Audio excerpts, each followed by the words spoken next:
Mkutano wa umoja wa madereva na wamiliki wa bajaji jijini Mbeya umevurugika baada ya baadhi ya wanachama kugomea hatua zilizotumika katika mchakato wa ununuzi wa nyumba ya umoja huo inayotumika kama ofisi za umoja huo. Baadhi ya wanachama hao wamehoji uhalali wa ununuzi wa nyumba hiyo ya umoja, wakitaka kuoneshwa hati miliki baada ya mkataba wa mauziano, wakieleza kuwa wanahitaji uwazi zaidi katika matumizi ya fedha pamoja na mali za umoja huo ili kuondoa sintofahamu inayojitokeza. Akijibu hoja hizo, mwenyekiti wa umoja wa madereva na wamiliki wa bajaji jijini Mbeya, Lucas Makyusa, amefafanua kuwa nyumba hiyo ilinunuliwa kwa shilingi milioni 45 na kwamba uongozi upo tayari kuwasilisha vielelezo vyote vinavyohusu ununuzi huo katika mkutano ujao baada ya kuahirisha kikao kilichovurugika.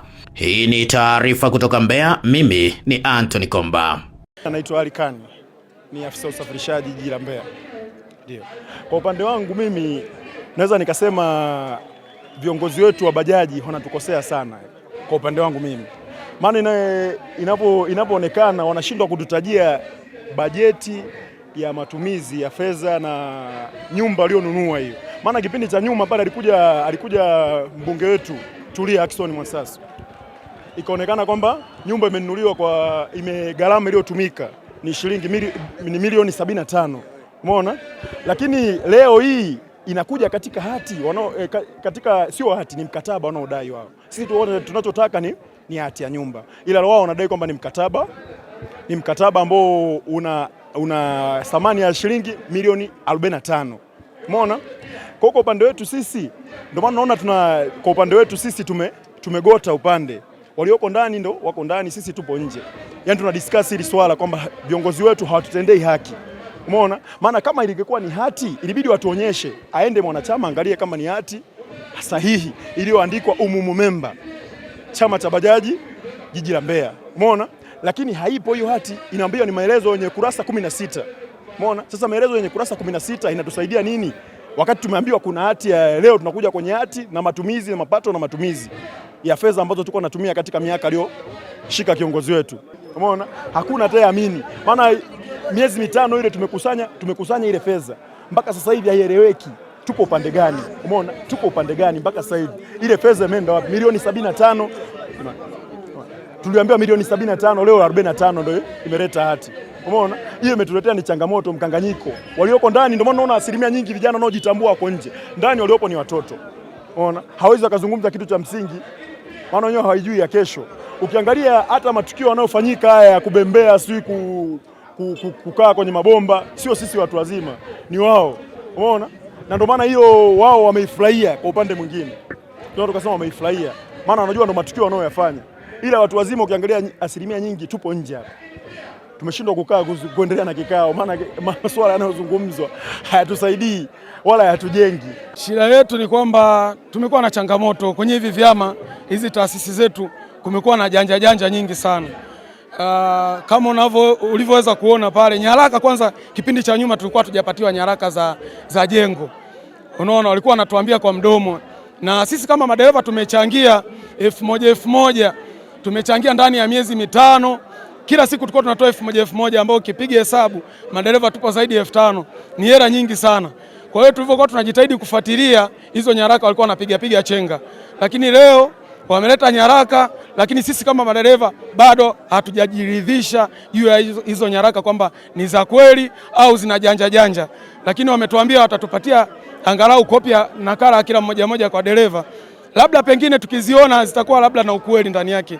Lakini kumekuwa na uhuni sana ambao unakuwa unaendelea kwenye chama chetu. Kuna siasa mwingi. Unaona, sisi madereva ni watu wazima, na ndani ya hiki chama kuna vitoto ambavyo ni vidogo. Hivi vitoto vidogo ndivyo ambavyo vinakiharibu hiki chama, na hao viongozi wetu wanatumia kama chambo. Umeweza kuona ndani ya ukumbi utulivu umekuwa ni sifuri kwa sababu ya hivi vitoto. Vinaleta vurugu, vinapiga kelele. Zipo tetesi za chini wamenyoshwa pombe waje walete vurugu, chochote kinachoongelewa hata kama sio point madogo wanapiga kelele.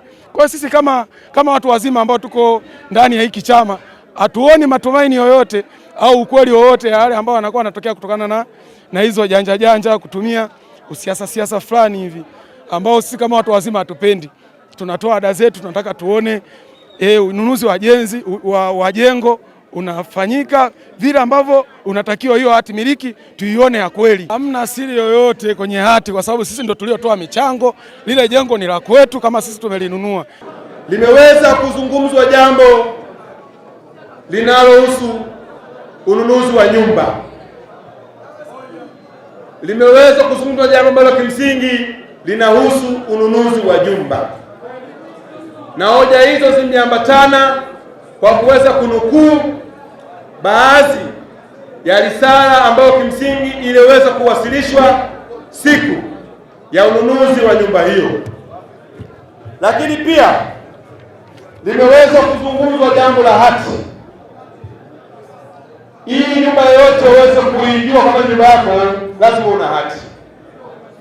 Kabla ya hati, lazima una hati ya manunuzi. Tusikilizane. Sasa nataka niweke bayana ili tuweze kunielewa na tuweze kuweka sitofahamu hii. Swala la nyumba, narudia tena, licha ya yale ambayo kimsingi nyinyi mmeyaona kama ni sehemu ya mapungufu ya mchakato wa ununuzi wa nyumba kwa aina yoyote kimuongozo, cha kwanza ndio kusema nyumba hile ni mali ya Umoja wa Mabajaji na Miji Jiji la Mbeya. Lakini pia limezungumzwa jambo linalohusu hati. Tusikilizane. Limezungumza jambo linaloweza kuhusu hati.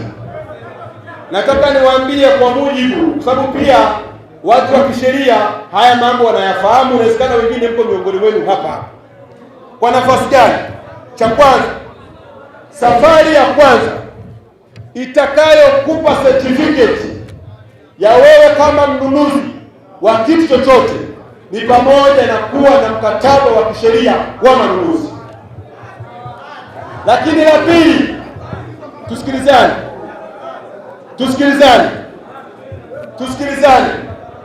Kwa mujibu wa hati za nyumba, ili nataka niwaelekeze kuna aina ngapi za hati. Niwaelekeze. Cha kwanza, kuna hati ya kimila. Ya pili, kuna hati ya mujibu wa sheria, ambayo hati ya mujibu wa sheria ndiyo tunayozungumzia hapa. Ili tuweze kupata hati ya mujibu wa sheria, kigezo namba moja ni pamoja na kuwa na mkataba wa mwanasheria ambao unaelezea manunuzi ya nyumba husika. Tusikilizane. La pili, namna kupata hati. Tunapozungumzia hapa, hatuzungumzi hati ya watu wanaotumia. Tunazungumza hati miliki inayosoma jina letu la wanachama wa Umoja wa Mabajaji na Wamiliki Jiji la Mbeya, ambayo ili tuweze kuwa salama katika umoja wetu ni lazima tuwe na hati.